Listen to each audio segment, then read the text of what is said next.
Alors, chers et chers collègues, chers et chers camarades, je m'appelle Danielle Parmentier, je travaille dans une pharmacie et je milite depuis plusieurs années avec le syndicat UNIA.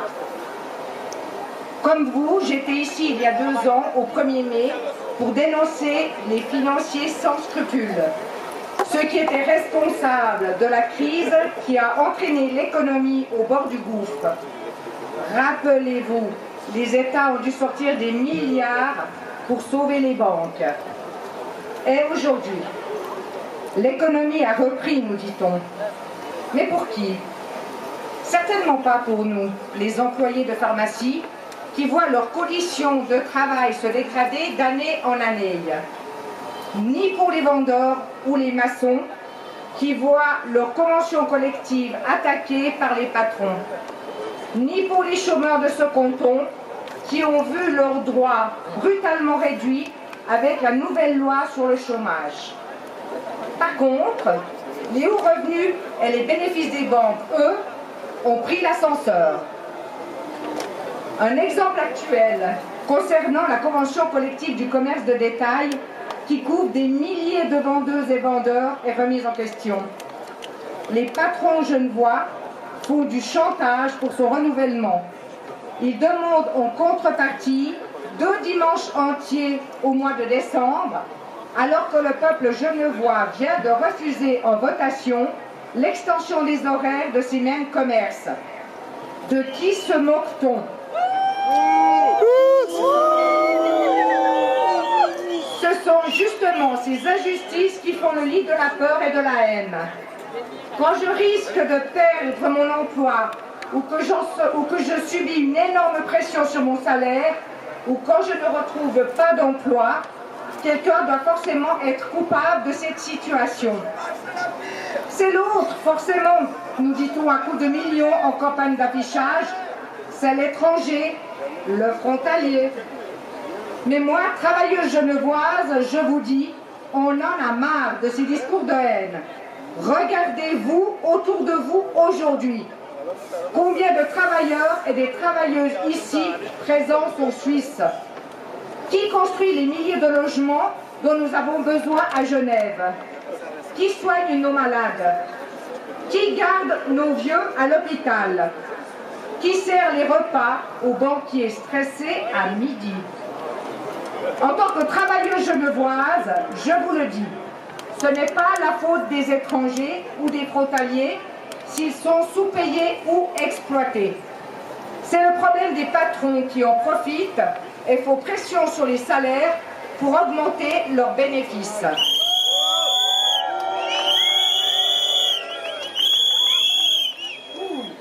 Et je vous pose une question.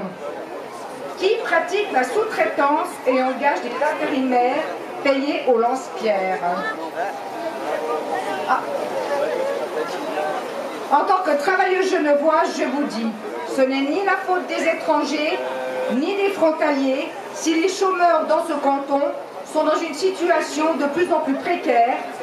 On leur coupe des droits, on leur supprime le revenu minimal cantonal d'aide sociale.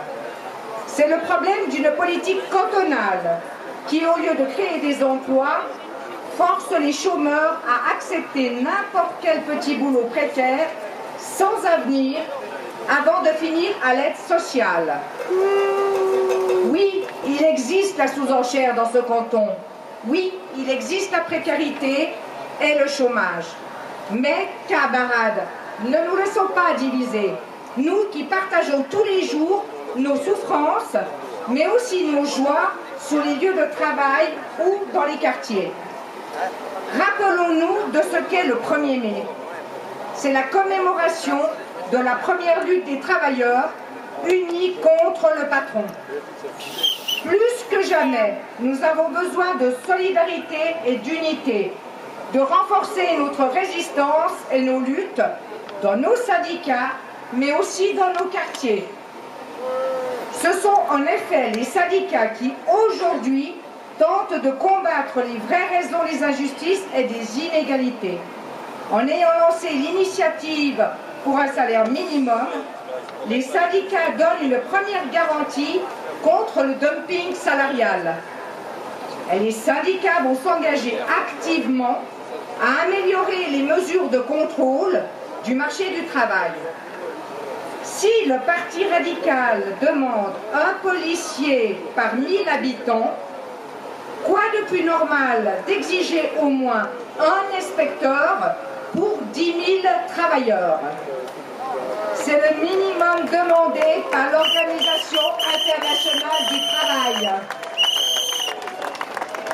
Nous exigeons des mesures d'urgence pour les milliers de chômeurs qui se sont retrouvés brutalement dans la précarité le 1er avril de cette année.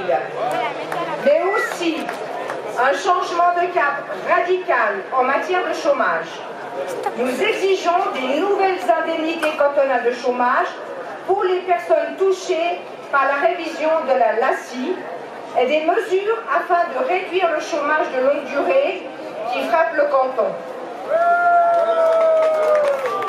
Mais nous pensons aussi que lutter contre le chômage, c'est exiger que l'État cesse de couper dans les services publics et contribuer à créer un fonds pour l'emploi.